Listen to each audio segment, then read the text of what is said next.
అయిన యేసుక్రీస్తు ప్రభువారి నామములో మీ అందరికీ వందనాలు చెల్లిస్తూ ఉన్నాం. పరిశుద్ధ గ్రంథమైన బైబిల్ గ్రంథంలో నుండి దేవుని మాటలు చదువుకుందాం. కొద్ది నిమిషాలు దేవుని మాటలు విందాం రండి. సమూయేలు మొదటి గ్రంథం 13వ అధ్యాయం 14వ వచనం చదువుదాం. 14వ వచనం. యెహోవా తన ఇష్టానుసారమైన మనసు గలవానిని కనుగొని ఉన్నాడు. ఇక్కడ దావీదుని గురించి కొన్ని సంగతులు చెప్పబడి ఉన్నాయి. తన చిత్తాన్ని నెరవేర్చేవాడు, లేకుంటే సుబుద్ధి కలిగినవాడు, మంచి మనసు కలిగినవాడు, దేవుని చిత్తానికి లోబడేవాడు, దేవుని చిత్తాన్ని కొనసాగించేవాడు, దేవుని కొరకై నిలిచి ఉండేవాడు, దేవుని ఆరాధించేవాడు, దేవుని ఇష్టాన్ని నెరవేర్చడానికి ఉన్నవాడు అని దావీదుని గురించిన ఆలోచన మనం చదువుతా ఉన్నాం. అన్నాడు, యెహోవా తన చిత్తానుసారమైన మనసు గలవానిని కనుగొన్నాడు. తన చిత్తాన్ని నెరవేర్చే మనసు కలిగిన వాడు ఇక్కడ దేవునికి దొరికాడు. తన చిత్తం ఏంటి? రండి, నేను మీకు జ్ఞాపకం చేస్తాను. ఇక్కడ అపోస్తుల కార్యాల గ్రంథం దావీదుని గురించి అపోస్తుల కార్యాల్లో ఇదే సంగతిని గురించిన ఆలోచన ఇక్కడ ఏమని రాశాడో మనం చదువుకుందాం. 13వ అధ్యాయం 22వ వచనం. 13వ అధ్యాయం 22వ వచనం.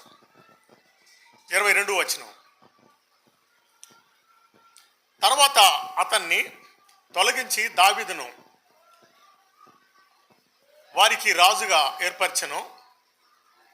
మరియు ఆయన, నేను యెష్షయి కుమారుడైన దావీదును కనుగొంటిని, అతడు నా ఇష్టానుసారుడైన మనుషుడు, అతడు నా ఉద్దేశములన్నీ నెరవేర్చునని అతన్ని గురించి సాక్ష్యం ఇచ్చాను.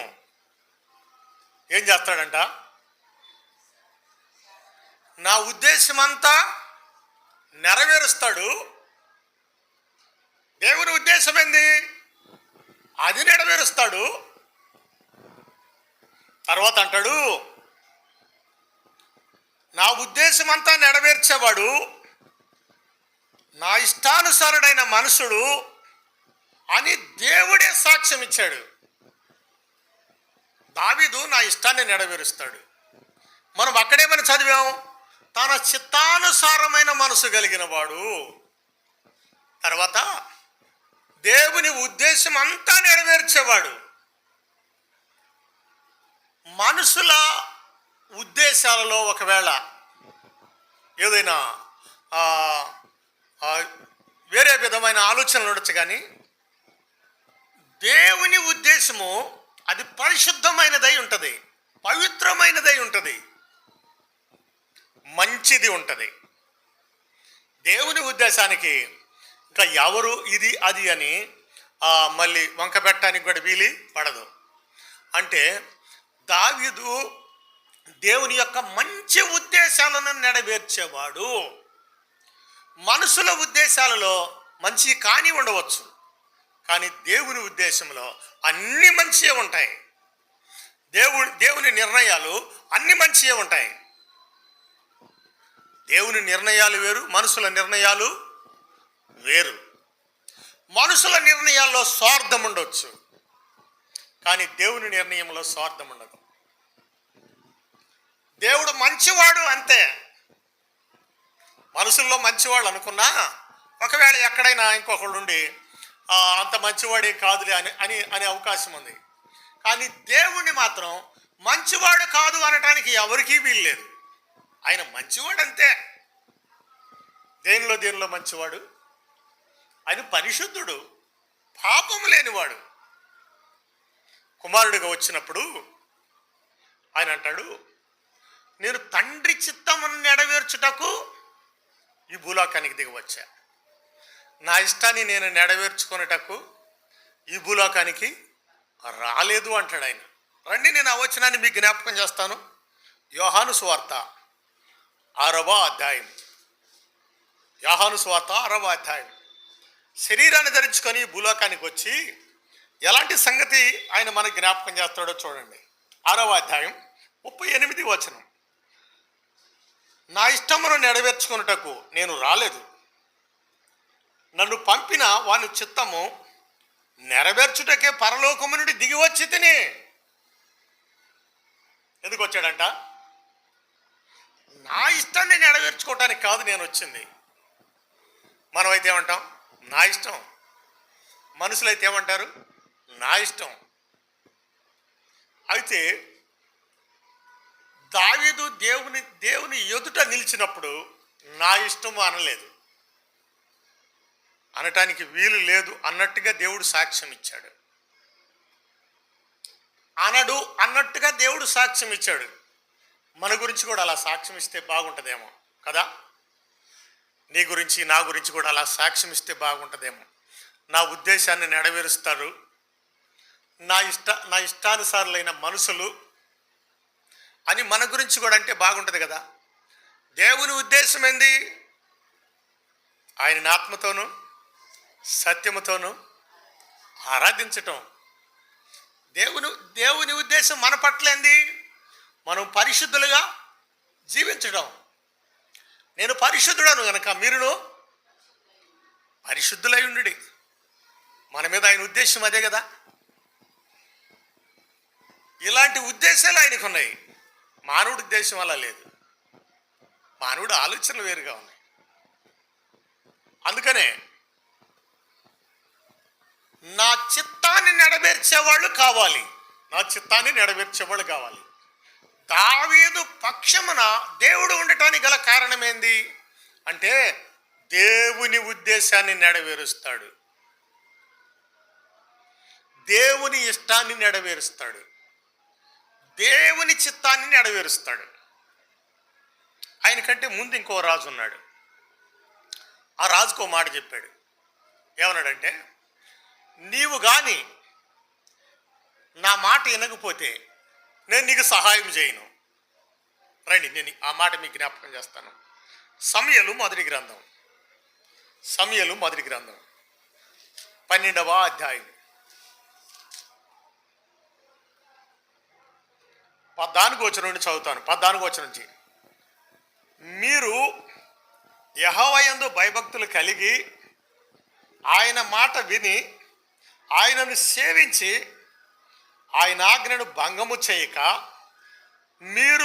మిమ్మును ఏలు రాజును మీ దేవుడైన యెహోవాను అనుసరించిన ఎడల మీకు క్షేమము కలుగును, మీకు మేలు కలుగుతుంది.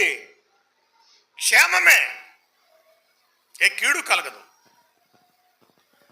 క్షేమము కలుగును. అయితే యెహోవా మాట వినక ఆయన ఆజ్ఞను భంగము చేసిన ఎడల ఆయన హస్తము మీ పితరులకు విరోధముగా ఉండినట్లు మీకును విరోధముగా ఉండును. ఇప్పుడు దేవుడు విరోధంగా ఉంటున్నాడా లేక అనుకూలంగా ఉంటున్నాడా? ఏమా, అందరిని పరిశీలన చేయండి. అనుకూలంగా లేదా మనతో ఉంటున్నట్టుగా అనిపిస్తుందా? దేవుడు విరోధంగా ఉంటున్నట్టుగా అనిపిస్తుందా? అంతగా అనిపించడం లేదు కదా. ఆయన అనుకూలంగానే లేకపోతే తోడై ఉంటున్నాడు అన్నట్టుగా అంతగా అనిపించడం లేదు. కారణం ఏమై ఉండొచ్చు? మనకి దేవుని హస్తము ఆయన మీకు మేలు కలుగజేస్తాను, క్షేమమే కలుగజేస్తాను, మీకు ఏ శ్రమ రాదు, ఏ కష్టం రాదు, ఏ అపాయం రాదు అని ఆ మాటలో చెప్పాడు ఆయన. కష్టాలు పాలవుతున్నారు, శ్రమలు పాలవుతున్నారు, అప్పులు పాలవుతున్నారు, దరిద్రంలో పడుతున్నారు. కారణం ఏంది అంటే దేవుని మాట వినటము లేదు అన్న ఆలోచన ఇక్కడ కలుగుతూ ఉంది. దేవుడు తోడై ఉండాలంటే ఏం చేయాలి మరి? దేవుడు సహాయము చేయాలి అంటే ఏం చేయాలి మరి? దేవుని ఇష్టాన్ని నెరవేర్చాలి. రండి, దావీదుని గురించి నేను మరొక పాయింట్ చదువుతాను. మొదటి పాయింట్, రెండో పాయింట్ చదువుదాం. రెండో పాయింట్ చదువుదాం. సమూయేలు మొదటి గ్రంథం 18 అధ్యాయం 5 వచనం చదువుదాం. 5 దావీదు సౌలు తనను పంపిన చోటకెల్లా పోయి సుబుద్ధి కలిగి పని చేసుకొని వచ్చాను. ఎలా చేశాడంట? తన పనిలో ఏముంది? సుబుద్ధి కలిగి పని చేస్తాడు. ఎంత మంచివాడు కదా! ఎక్కడికైనా పంపించు, ఏ స్థలానికైనా పంపించు, ఏ స్థలంలోనైనా ఉండనివి, మన ఊరు కాని ఊరిలో ఉండా సుబుద్ధి కలిగి ఉంటాడా? ఏరే ఊరిలో ఒక్కడే ఉన్నా సుబుద్ధి కలిగి ఉంటాడా? అందరిలో ఉన్న సుబుద్ధి కలిగి ఉంటాడా? ఒంటరిగా ఉన్న సుబుద్ధి కలిగి ఉంటాడా? చెడ్డ చేయటానికి అవకాశం ఉన్నప్పుడు కూడా చెడును ఆశ్రయించకుండా సుబుద్ధి కలిగి ఉంటాడా? వెళ్ళిన చోటకల్లా, పంపించిన చోటకల్లా వెళ్ళి సుబుద్ధి కలిగి పని చేసుకొని వస్తాడు. సుబుద్ధి కలిగి పని చేసుకొని వస్తాడు దావీదు. సుబుద్ధి కలిగి పని చేసుకొని వస్తే ఏం జరిగింది? ఆ వచనాన్ని నేను ఇంకా చదువుతానండి. ఆ వచనాన్ని ఇంకా చదువుతాను. సుబుద్ధి కలిగి పని చేసుకొని వచ్చిన గనుక సౌలు యోధుల మీద అతనిని నియమించను. జనులందరి దృష్టికి, సౌలు సేవకుల దృష్టికి దావీదు అనుకూలుడై ఉండెను. అందరికీ అనుకూలుడే. నీ మాట ఇదేంది, నేను దేవుడు మాట అంటాను కానీ అంటే ఏమన్నట్టు? దేవుడు చెప్తాడా? అప్పుడు వింటావా? సమాజము నీ గురించిన సాక్ష్యం ఇవ్వాల్సిన అవసరం లేదు. సంఘము నీ గురించిన సాక్ష్యం ఇవ్వాల్సిన అవసరం లేదు. దేవుడు నీ గురించి సాక్ష్యం ఇస్తాడని చెప్తావు. అవునా ఏమ్మా? అంతేనా? ఇక్కడ ఎవరు సాక్ష్యం ఇచ్చారు? రండి, నేను మళ్ళీ చదువుతాను. సౌలు జనులందరి దృష్టికిని, సౌలు సేవకుల దృష్టికిని దావీదు అనుకూలుడైను. అందరూ దావీదుని గురించి సాక్ష్యం ఇచ్చారు. ఏమని? సుబుద్ధి కలిగిన వాడు, సుబుద్ధి కలిగి పని చేసుకొని వస్తాడు, మంచి మనసు కలిగిన వాడు, మంచి బుద్ధి కలిగిన వాడు, శ్రేష్టమైన బుద్ధి కలిగిన వాడు. శ్రేష్టమైన బుద్ధి కలిగిన వాడి మీద ఏమని నేరం మోపుతారు? దానియేలు మీద ఏమి నేరం మోపారు అమ్మా? ఏదైనా తప్పో నేరమో మోపాలని చూశారు. ఏ నేరం మోపలా, ఏ నేరం దొరకలే. వాళ్ళకి దొరకకపోతే ఏం చేశారు? ప్రార్థన చేస్తాడని నేరం మోపారు. ఇంకంతేగా. వాళ్ళకి ఏం దొరికింది? ఏమి దొరకనప్పుడు దావీదు మీద సుబుద్ధి కలిగి పని చేసుకొని వస్తా ఉంటే సౌలుకి ఏ నేరం దొరకలేదు. ఎక్కడికి వెళ్ళినా సుబుద్ధి కలిగి పని చేసుకొని వస్తాడు. రండి, నేను మరొక వ్యక్తిని ఈ స్థలంలో మీకు జ్ఞాపకం చేస్తాను. దావీదుతో పాటు మరొక వ్యక్తిని నేను మీకు జ్ఞాపకం చేస్తాను. రండి, సంఘములలో ఒక వ్యక్తిని జ్ఞాపకం చేస్తాను. అపోస్తల కార్యాల గ్రంథం 16వ అధ్యాయం. కొత్త నిబంధనలోనికి వద్దాం. ఒక మాట నేను మీకు జ్ఞాపకం చేస్తాను. అపోస్తల కార్యాల గ్రంథం 16వ అధ్యాయం మొదటి నుంచి చదువుతాను. పౌలు దెర్బేకును లుస్త్రాకును వచ్చెను. అక్కడ తిమోతి అని ఒక శిశువుడు ఉండెను. అతడు విశ్వాసించిన ఒక యూదురాలి కుమారుడు. అతని తండ్రి గ్రీకు దేశస్థుడు. అతడు లుస్త్రాలోను ఇకోనియాలోను ఉన్న సహోదరులందరి వలన మంచి పేరు పొందినవాడు.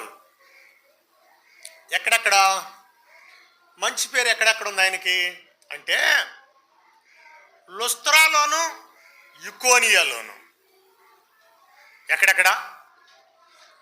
2 పట్టణాలు దగ్గర దగ్గర ఉంటాయి. ఈ పట్టణంలోనూ మంచి పేరుంది, ఆ పట్టణంలోకి పోతే కూడా మంచి పేరుంది. మంచి పేరు పొందినవాడు. 2 పట్టణాల్లో, ఒక పట్టణంలో కాదు. సుబుద్ధి కలిగిన వాడు, మంచి పేరు పొందినవాడు. తిమోతి మంచి పేరు పొందినవాడు. సంఘములో ఇక్కడ లుస్త్రాలోను ఇకోనియాలోను 2 చోట్ల మంచి పేరు పొందినవాడే. అందరికీ అన్ని చోట్ల సాక్ష్యం ఉండకపోవచ్చు, ఒకవేళ ఉండొచ్చు. కానీ తిమోతికి అలా లేదు. తిమోతికి అన్ని చోట్ల మంచి సాక్ష్యం కలిగినవాడు. దావీదు తన జనులందరిలో మంచి సాక్ష్యం కలిగిన వాడే. దావీదు తన జనులందరిలో మంచి సాక్ష్యము కలిగిన వాడే. తనతో ఉన్న యోధులతోనూ యుద్ధ వీరులతోనూ ప్రజలందరితోనూ మంచి సాక్ష్యం కలిగిన వాడు. రండి, నేను ఇంకో మాట జ్ఞాపకం చేస్తాను. సుబుద్ధి కలిగి ఉంటే, లేదా ఈ వ్యక్తి సుబుద్ధి కలిగిన వాడు అని, లేదా సుబుద్ధి కలిగిన స్త్రీ అని ఒక వ్యక్తిని మనం ఎలా అంచనా వేయగలం? ఇప్పుడు ఈ కాలాన్ని బట్టి ఎలా అంచనా వేయగలం? సుబుద్ధి కలిగిన వాళ్ళు దేన్ని పోలి ఉంటారు? ఎలా ఉంటారు? ఆ మనిషి యొక్క తత్వం ఏంటి? ఆ మనిషి యొక్క ఆలోచన ఏంటి? ఆ మనిషి యొక్క విధానం ఏంటి? రండి, సామెతల గ్రంథం 19వ అధ్యాయం. సామెతల గ్రంథం 19వ అధ్యాయం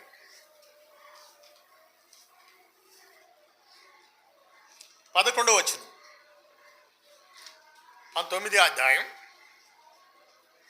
11వ వచనం.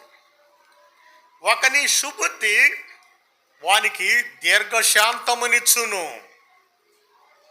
ఏమంట మా వినాలి.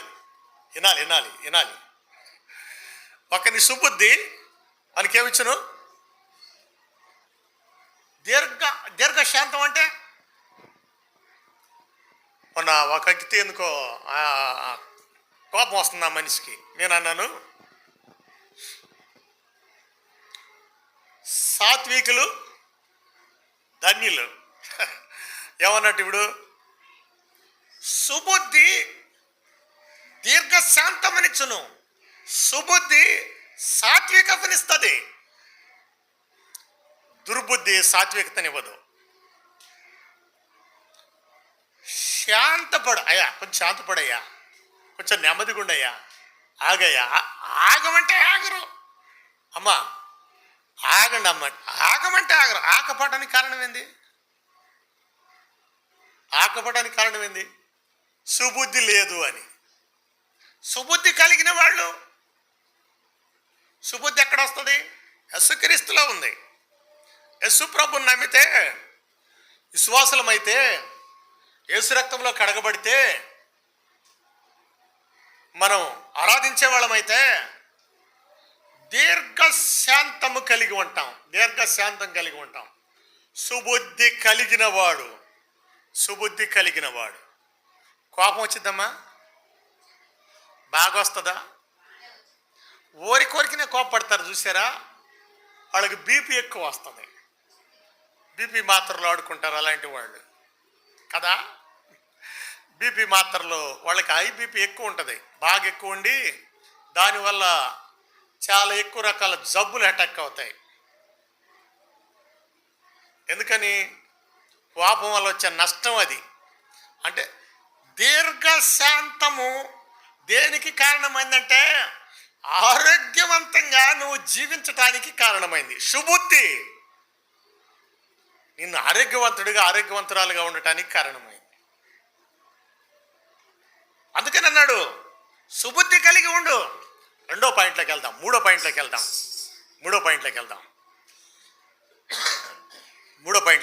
దావీదుని గురించి ఇంకా మూడో మాట చదువుకుందాం. రండి. సమూయేలు మొదటి గ్రంథం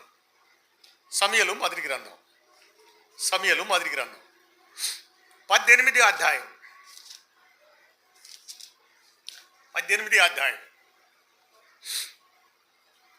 14 వచనం. మరియు దావీదు సమస్త విషయములలో సుబుద్ధి కలిగి ప్రవర్తింపగా యెహోవా అతనికి తోడై ఉండెను. ఏమన్నాడు? దావీదు సమస్త విషయములలో, కొన్ని విషయములో కదా, అన్ని విషయముల్లో ఎలా ఉంటాడు? దావీదు సమస్త విషయములలో సుబుద్ధి కలిగి ప్రవర్తింపగా దేవుడు అతనికి తోడై ఉండెను. దేవుడు తోడై ఉండాలి అంటే అన్ని విషయాల్లో సుబుద్ధి కలిగే ఉండాలి. దేవుడు తోడై ఉండాలంటే ఏం చేయాలి? సుబుద్ధి కలిగి ఉండాలి. దావీదుకి దేవుడు తోడై ఉన్నాడు.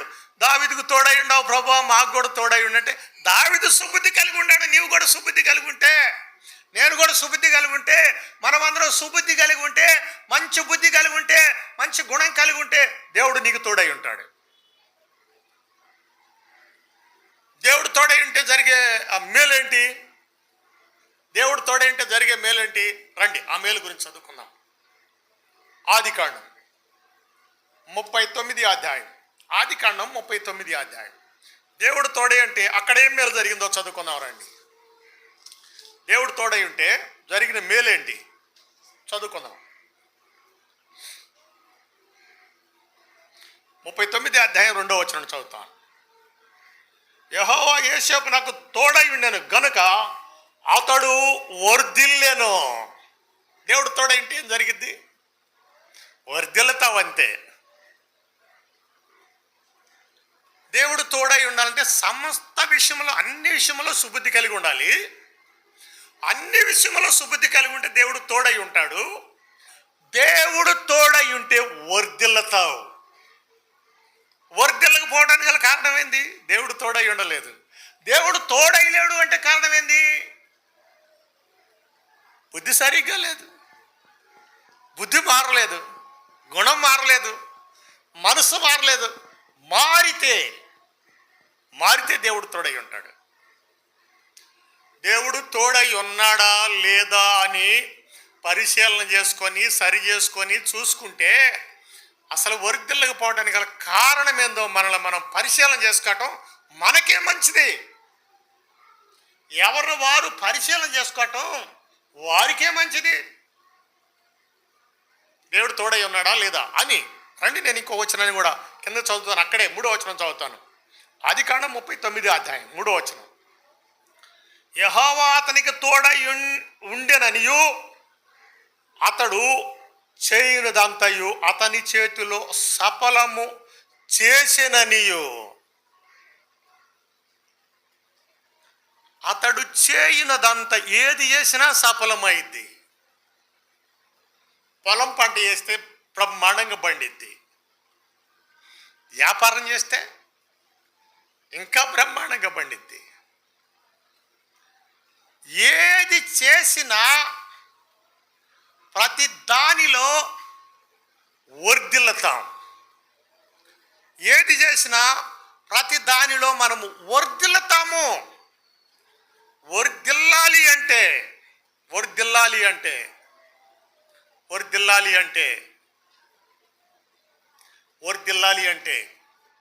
దేవుడు మనకు తోడై ఉండాలి.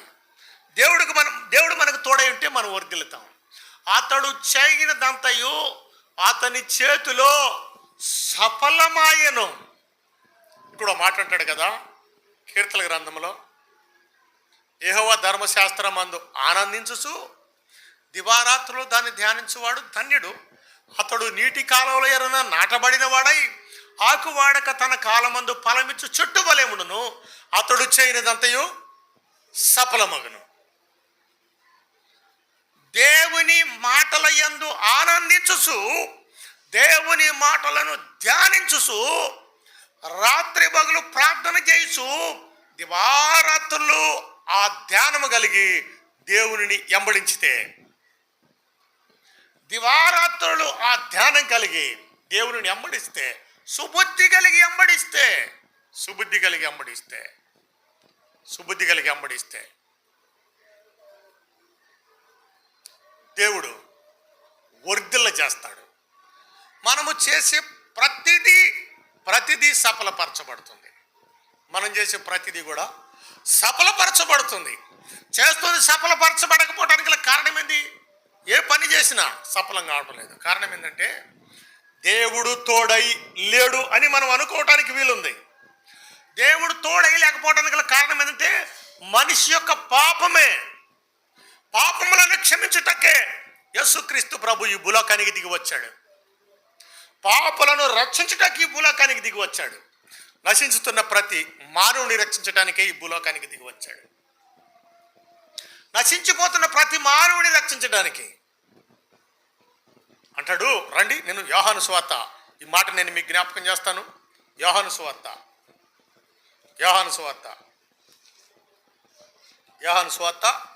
3వ అధ్యాయం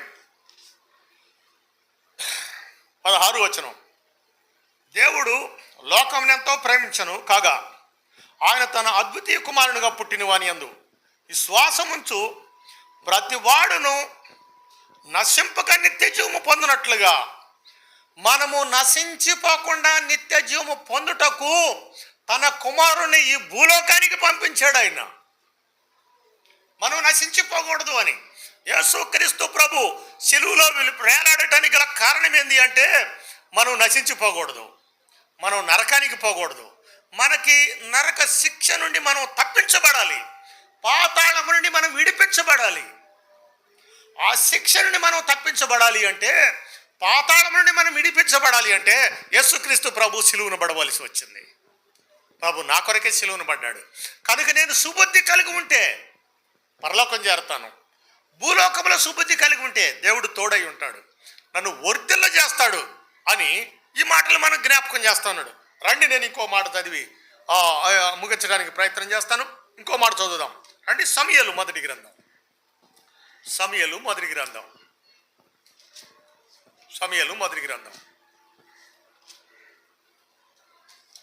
18వ అధ్యాయం 15వ వచనం. 18వ అధ్యాయం 15వ వచనం చదువుదాం. దావీదు మిగులా సుబుద్ధి గలవాడై ప్రవర్తించుట చూచి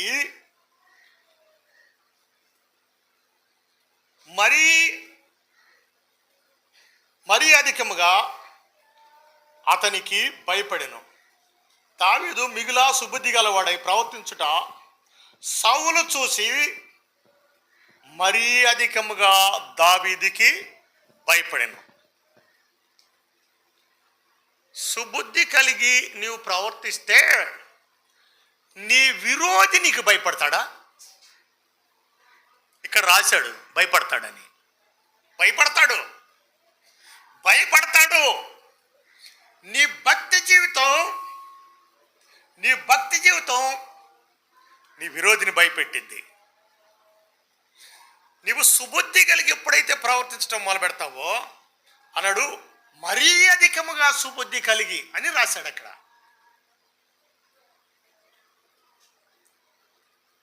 దావీదు మిగులా సుబుద్ధి కలిగిన వాడు, మరీ ఎక్కువగా సుబుద్ధి కలిగి, మిగులా సుబుద్ధి కలిగి. ఎప్పుడైతే మరీ ఎక్కువ సుబుద్ధి కలిగిన వాడై, చాలా మంచివాడై, ప్రజలందరిలో చాలా మంచివాడు, ప్రజలందరిలో చాలా మంచివాడు అని ఇప్పుడు అంటున్నారో, అప్పుడు అందరిలో ఒకటి విరోధి ఉన్నాడు. ఆ విరోధి భయపడ్డాడు. అందరూ మంచివాడు అన్నప్పుడు ఒక్క విరోధి ఉంటే ఏం జరిగిద్దో తెలుసా? ఆ విరోధి నీకు భయపడతాడు. నీ మీద ఏదో ఒక ఆలోచన చేశాడు విరోధంగా, వాడు నీకు భయపడతాడు. నీ సుబుద్ధి, దావీదు సుబుద్ధి ఆయన విరోధులను భయపెట్టింది. ఆయన కత్తి చేత పట్టుకున్నాడు, వేడి చేత పట్టుకున్నాడు, వడిశాలతో కూడా కొట్టాడు విరోధులను. కానీ సుబుద్ధితోనే భయపడ్డాడు. సౌలు అయితే, సౌలు రాజు, ఈయనేమో రాజు కాదు, అప్పటికి ఇంకా ఈయన రాజు కాలేదు. ఆ రాజు దగ్గర ఆ రాజు అల్లుడయ్యాడు, లేదా ఆ రాజు దగ్గర సైన్యంలో పని చేస్తూ కూడా ఉండేవాడు. ఈయన మంచితనానికి ఆయన భయపడ్డాడు. మంచివాడికి కూడా భయపడతాడా? మంచితనానికి కూడా భయపడతారా? భయపడతారు. నీ నీతికి భయపడతారు, నీ నిజాయితీకి భయపడతారు, నీ న్యాయానికి భయపడతారు. ఒకవేళ అనీతిమంతుడికి కొంతకాలం సాగవచ్చు, చెడ్డవాడికి కొంతకాలం సాగవచ్చు. నీ నీతి నిజాయితీకి భయపడతారు. నేను మీకు మాట జ్ఞాపకం చేస్తాను రండి. యేసు ప్రభు వారికి పిలాతు భయపడ్డాడు. ఎవరు భయపడాలి? వాస్తవంగా భయపడాల్సింది ఎవరు? తీర్పు తీర్చే మనిషి భయపడాలనా? తీర్పు తీర్పించుకునే మనిషి భయపడాలనా? ముద్దాయి భయపడాలి.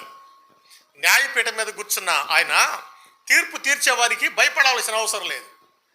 తీర్పు తీర్చేవాడు ఎలాగైనా తీర్పు తీర్చవచ్చు, ధైర్యంగా తీర్పు తెచ్చవచ్చు. అక్కడ ఏమని రాసిందో తెలుసా? రండి, యోహాను సువార్త 19వ అధ్యాయం. యోహాను సువార్త 19వ అధ్యాయం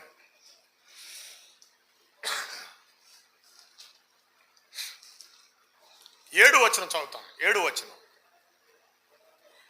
అందుకు యూదులు, మాకు ఒక నియమం కలదు, తాను దేవుని కుమారుడని అతడు చెప్పుకొనెను గనుక ఈ నియమము చొప్పున అతడు చావవలనని అతనితో చెప్పిరి.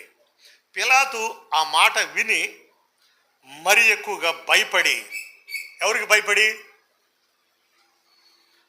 మామూలు భయం కాదు, మరి ఎక్కువగా భయపడి గడగడ వణుకు పుట్టింది ఇక పిలాతుకి.